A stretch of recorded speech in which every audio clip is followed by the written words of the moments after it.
에 유치되게 시간 우리 정강훈 목사님의 옥중 메시지를 우리 이성희 변호사님께서 직접 들려드리겠습니다. 이성희 변호사님.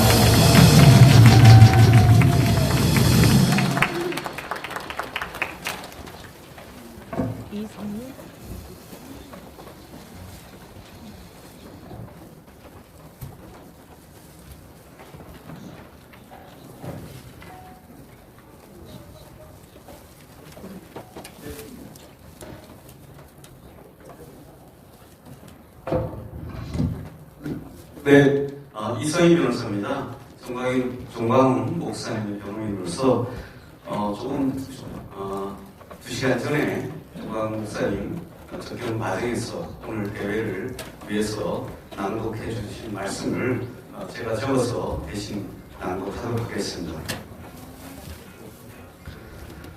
존경하는 국민 여러분, 오늘은 3.1절 대회를 하는 날입니다.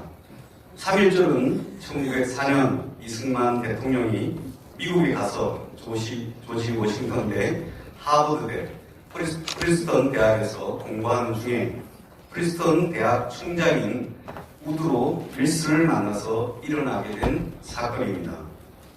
이승만은 한성 감옥에서 5년 7개월 동안 옥살이를 하던 중에 사형 선고를 받고 사형 집행을 앞두고 아버지인 이경선에게 아들의 시체를 찾아가라는 통보를 받은 상태에서 밤중에 기도하다가 예수 그리스도를 환상 중에 만났던 것입니다. 그때 이승만은 예수님께 마지막 기도를 했습니다. 내가 내재학교에서 영어 공부하기 위해서 읽었던 성경책 안에 있던 그리스도가 진실로 살아계신다면 저를 살려주십시오. 저를 살려주신다면 첫째는 일생을 당신을 위해 살겠습니다. 둘째는 내 조국 대한민국을 위해 살겠습니다. 라는 소원 기도를 하자 성령의 불이 떨어졌을 때 이승만에게 일생 동안 도움이 되었던 직관의 은사가 임했던 것입니다. 사람, 개인, 사건, 국가를 한눈에 관통할 수 있는 하늘로부터 오는 은사가 임했습니다. 영어로는 인사이드 아웃이라고 합니다. 그 사건 때문에 이승만의 대표작인 재팬 인사이드 아웃이라는 불멸의 책을 쓸 수 있었습니다. 그때 임한 직관의 은사가 프린스턴 대학에서 우드로 윌슨을 볼 때 또 작동하기 시작했습니다. 이승만은 반드시 저 사람은 총장으로 끝나지 않고 미국의 대통령까지 된다고 하는 직관을 가지게 되었습니다. 그래서 이승만은 윌슨의 둘째 딸 잭시를 통하여 집요하게 우드로 윌슨의 가정과 접촉하여 우드로 윌슨의 패밀리 가족 중에 한 사람으로 가까이 지내게 되었습니다. 결국 이승만이 예견한 대로 우드로 윌슨은 뉴저지 주지사를 거쳐서 미국의 대통령이 되었고 제1차 세계대전을 통하여 다시는 전쟁이 없는 세상을 만들어야겠다고 하는 윌슨의 결의에 따라 모든 민족은 스스로 살 권리가 있다고 하는 민족 자결주의를 외친 선언을 하려고 하는 의도를 알아차리고 그 기회를 한국의 독립의 기회로 삼기 위해서 3.1절을 일으킨 것입니다. 우드로 윌슨이 민족 자결주의를 선언한 것은 유럽의 전쟁을 보고 강대국인 인구가 많은 독일, 불란서, 영국 같은 나라가 작은 나라를 점령하는 사건을 방지하기 위해서 외쳤던 선언인 것입니다. 그때 이승만은 그 기회를 한국의 독립의 기회로 삼기 위하여 한성, 연해주, 만주, 동경 4대 독립단체에 지시하여 우드로 윌슨이 민족 자결 선언을 할 때 한국에서 대규모 저항운동을 일으키라고 지시를 해서 바로 일어난 사건이 1919년 3.1 독립운동이었던 것입니다. 오늘날 대한민국을 점령하고 있는 주사파 세력과 문재인은 한국 군대사를 왜곡시키기 위하여 역사를 조작하고 있습니다. 문재인은 지난 3.1절 대회사를에서 1948년 8월 15일 건국을 인정할 수 없다고 공식 선언하였고, 대한민국이 세워진 원초적 사건은 상해 임시정부로 봐야 된다고 주장했으나, 이승만을 지우기 위해 1948년 8월 15일을 건국을 인정할 수 없다라고 선언했고, 상해 임시정부로 근원을 옮겼지만 거기도 이승만이 버티고 있었습니다. 왜냐하면 당시 이승만은 상해 임시정부의 대통령이었습니다. 그러자 문재인은 1919년 3.1 독립운동으로 국가의 시작을 다시 옮겼습니다. 그러나 진실한 사건은 3.1 독립운동도 이승만에 의해서 일어났다는 역사적 사실을 왜곡시키려고 하고 있습니다. 존경하는 국민 여러분, 문재인은 평양에 가서 평양 시민들에게 나는 남쪽 정부의 대표자로 왔다라고 선언한 것은 아직도 한반도에는 국가가 세워진 적이 없고, 남쪽에는 남쪽 정부, 북쪽에는 북쪽 정부만이 세워졌다는 것을 말하기 위하여 했던 말인 것입니다. 그러나 문재인 속의 실제 사상은 대한민국은 무시하고 김일성이 세운 조선민주주의 인민공화국을 한반도의 유일한 정통정부, 정통국가로 만들려고 하는 시도를 하고 있습니다. 문재인은 평창 동계올림픽에서 내가 가장 존경하는 한국의 사상가는 신영국이라고 선언한 후부터 서도의 감첩 윤희상의 묘지에 부인을 보내 참배를 시키는가 하면 6.25의 3대 전범 김원봉을 국군 창설 유공자로 국민훈장을 추수하려 하다가 국민의 저항에 부딪혀 잠시 뒤로 미루고 있는 상태입니다. 그 후 완전한 공산주의자인 조국을 법무부 장관으로 세워 공산주의를 실현하기 위해서 시도하다가 작년 10월 3일 광화문 이승만 광장으로 모이던 국민 저항에 부딪혀 저지당하자 추미애를 법무부 장관으로 세워 공산주의의 가장 기본 단계인 국가의 모든 땅을 국가가 관리해야 한다고 주장하고 있습니다. 청와대 비서실에서는 대한민국의 모든 주택은 국가 지정대로 해야 한다고 말하는가 하면, 이 모든 것들의 최후 마지막 선언은 민주당 원내대표 이인영에 의하여 선포되었습니다. 4.15 총선 후로 통일노동, 통일임금을 통해서 헌법을 평화헌법으로 개헌하고 사회주의 개헌을 하겠다고 공식 선언하였습니다. 존경하는 국민 여러분, 그럼에도 불구하고 우리 국민들은 아직도 잠에서 깨어나지 못하고 있습니다. 문재인이 문제가 아니라 이미 주사파에게 점령당한 국민들의 정신 상태가 더 큰 문제인 것입니다. 저는 어제 감옥에서 또 다른 사건으로 조사를 받았습니다. 황기총에 공금을 횡령했다고 하는 또 다른 사건으로 덧붙여 처벌을 하려고 하고 있습니다. 황기총은 제가 취임했을 때 횡령할 돈이 전혀 없었습니다. 왜냐하면 재정이 오히려 마이너스 상태에 있었고, 그 상태에서도 황기총 재정을 여러 곳에서 차압이 되어 있는 상태였습니다. 그 후로 제가 진행했던 취임식을 비롯하여 15개 행사는 정체가 우리 교회와 제가 지원받은 선교비로 진행하였던 것입니다. 행사를 통하여 황기총으로부터 지원받은 금액은 10%도 되지 않습니다. 그럼에도 불구하고 저를 보고 행사를 통하여 많은 이익을 만들어 횡령했다고 고발해서 거기에 대한 조사를 받게 되었고, 그 조사 결과 해와경찰서 4명의 경찰관들의 기록들이 모두 다 해소되었습니다. 앞으로도 5건의 조사를 더 받을 것입니다.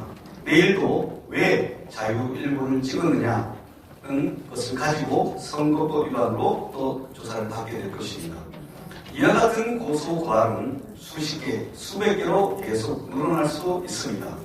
문제는 결국 정광훈 하나만 감옥에 가둬놓으면 모든 것을 문재인의 뜻대로 할 수 있다고 착각하고 있는 것입니다.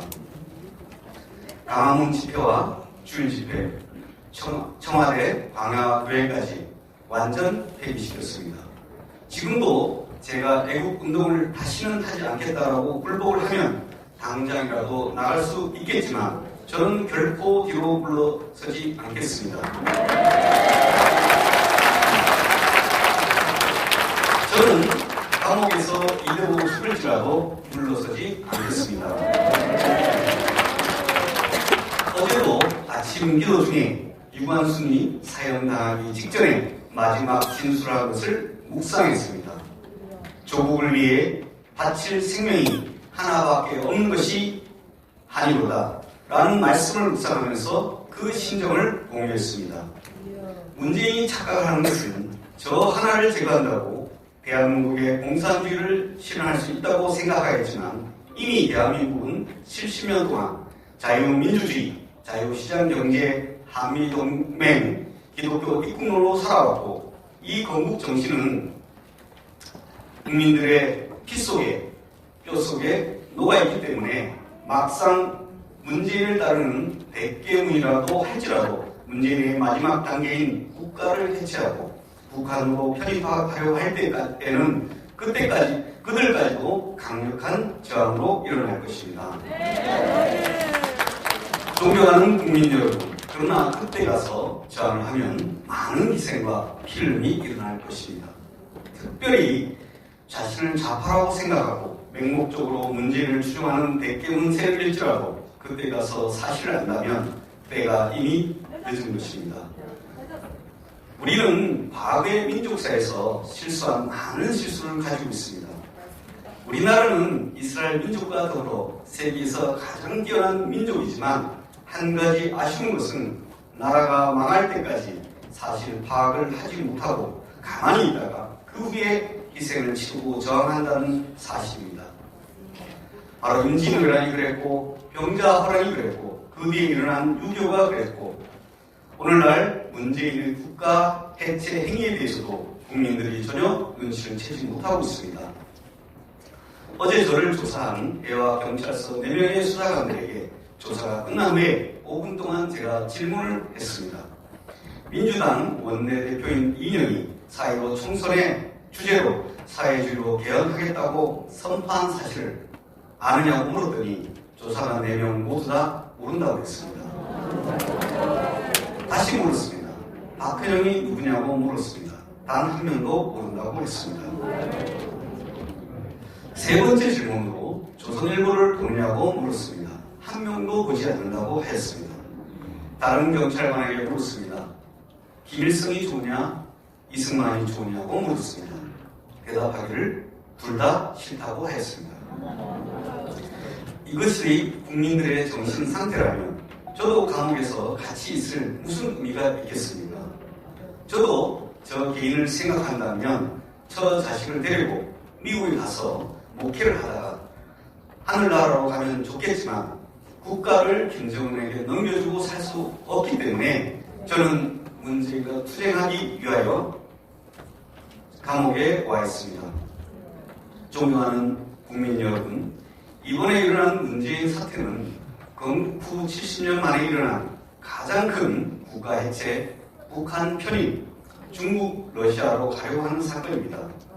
존경하는 국민 여러분, 아직도 잠에서 깨어나지 못하십니까? 저는 한국교회를 대표하는 한미총 제26대 대표회장으로서 선지자적 사명을 다하려고 생명을 던져 투쟁하고 있습니다.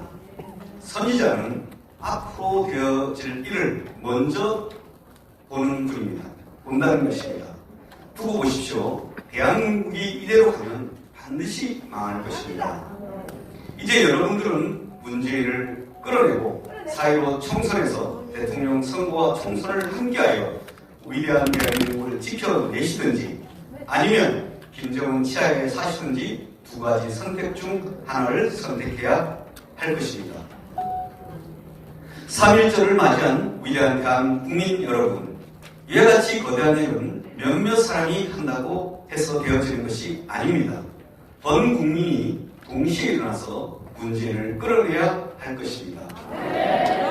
3.1절을 맞이하여 일주일 안에 이 일을 완성하기 위하여 5천만 국민들은 일시에 일어나기를 호소합니다. 문재인은 자신의 범죄 행위를 숨기기 위하여 중국 바이러스를 고의적으로 방치하여 자신의 실정과 국가 해체를 숨기고 있습니다.